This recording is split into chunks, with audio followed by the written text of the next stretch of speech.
America, the ops, you got to peep the plot, cause we was not conquered to fit in a little system.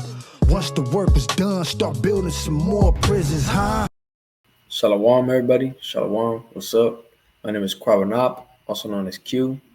Now, the lesson today is how to cure depression. All right.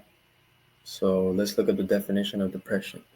So, depression is a mood disorder that causes a persistent feeling of sadness and a loss of interest. All right. So let's get Ecclesiastes 3:1. Depression is just a mood. All right. It's just a mood. Let's get Ecclesiastes 3:1. This is the book of Ecclesiastes, chapter 3 and verse 1. To everything there is a season, and a time to every purpose under heaven. All right, so everything there's a season. So there's a purpose for every season, all right? So you got to understand, why am I going through this pain? What is the purpose of the season, right? You might be going through a time of trouble. Guess what? That's the purpose of the season. You might be happy during the season. That's the purpose of the season, all right? Let's get Ecclesiastes 3:3. A time to kill, a time to heal, a time to break down, and a time to build up. So, yeah, there's going to be a time to break down. There's going to be a time to break down. But you got to understand, why am I suffering? You got to question yourself. What is the purpose of my suffering? What is the purpose of me breaking down, okay? But don't dwell on that thought, all right? Don't dwell on a negative thought so much, okay? Let's get Proverbs 23.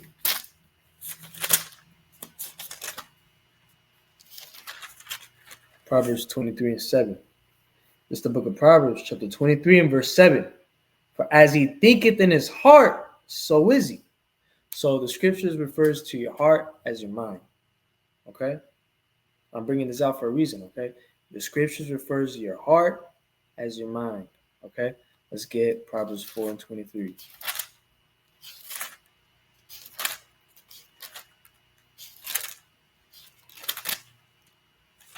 This is the book of Proverbs, chapter 4, verse 23.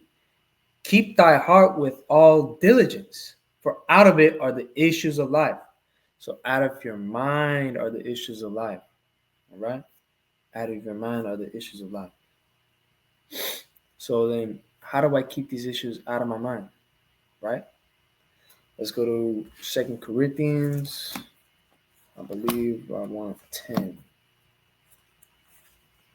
2 Corinthians 10, let's read verse 5. It's the book of 2 Corinthians chapter 10 and verse 5. Casting down imaginations, every high thing that exalteth itself against the knowledge of God, and bringing into captivity every thought to obedience of Christ. So you got to cast down every vain imagination. You got to cast down every vain imagination that's negative. Cast it away, you know? Put it far away from your mind, bro. Don't dwell on a negative thought, all right? So yes, there's going to be times where you're going to be thinking negative. You're going to be thinking negative in this walk, all right? You're going to be thinking negative. But that's not an excuse for you to meditate on that negative thought, all right? Let's get Matthew 16:24.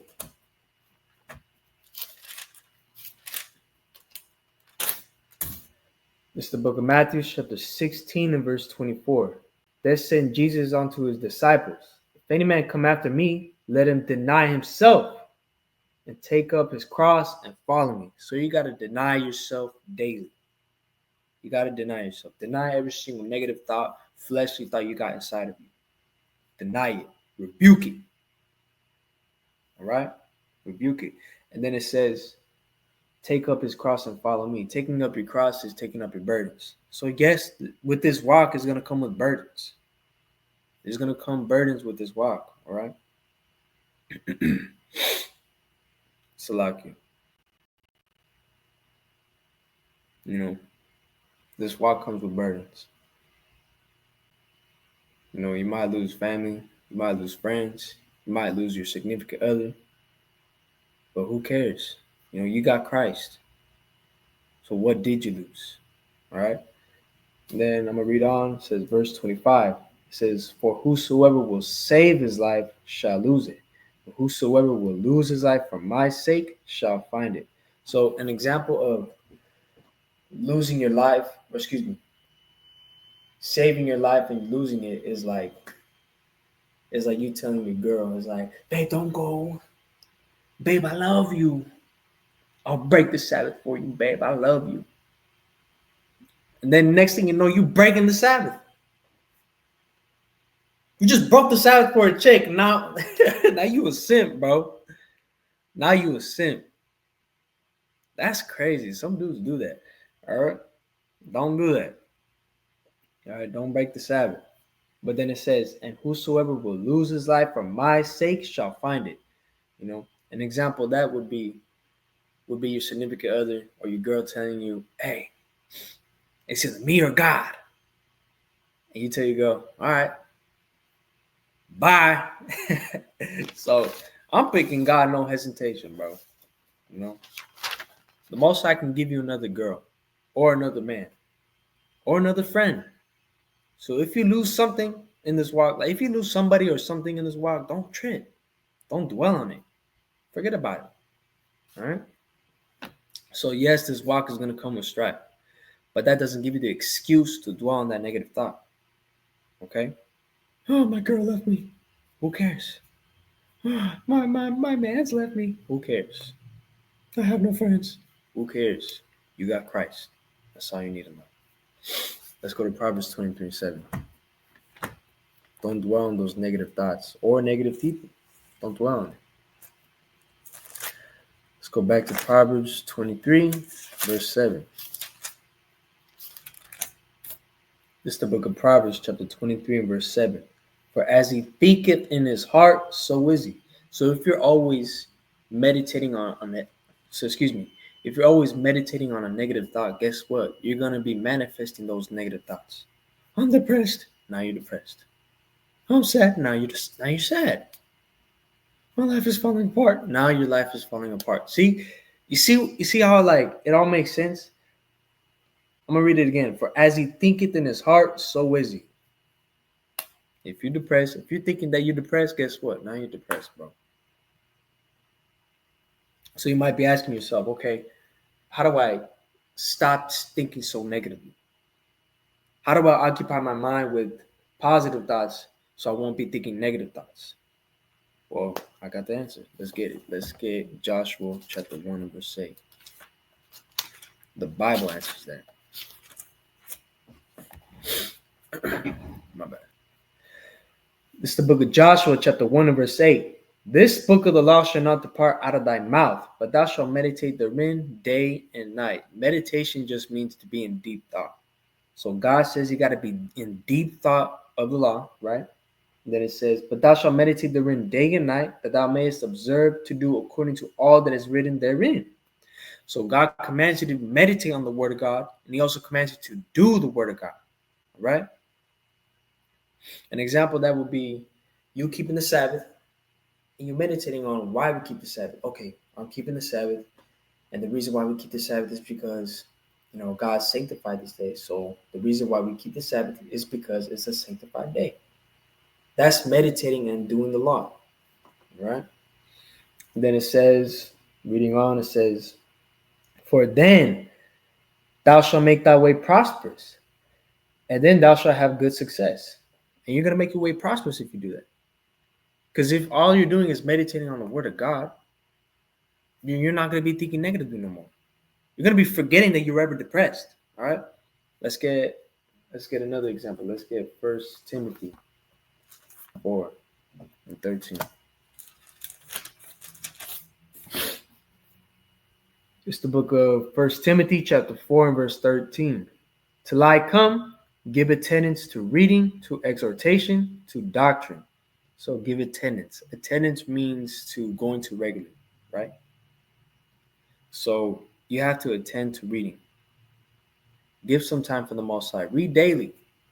Read daily. I'm going to say it again. Read daily. Because look, you got to give God some time, bro. You got to give God some time. Because if you're giving your significant other some time, you got to give God some time. Because God's your spiritual significant other. you know? So give God some time, all right? Because this is how you get rid of negative thoughts. If you're always reading the Word of God, guess what you're going to be meditating on or thinking about? The Word of God. That's it. It's simple. And that's how you get rid of depression, all right? So we learned 6 things. Cast away vain imaginations. Deny vain thoughts. Sometimes you gotta lose people. Sometimes you gotta lose people for God.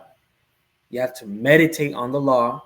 You gotta do the law, and you gotta read. All right. So that's my lesson on how to cure depression. So for my last precept, let's bring out Sirach in your Apocrypha 30 and 24. That's what I want. So like, not 24, 22. This is the book of Sirach, chapter 30 and verse 22. The gladness of the heart is the life of a man, and the joyfulness of a man prolongeth his days. You gotta stop being depressed, bro. You gotta stop thinking negatively. Think positive thoughts. Think happy thoughts.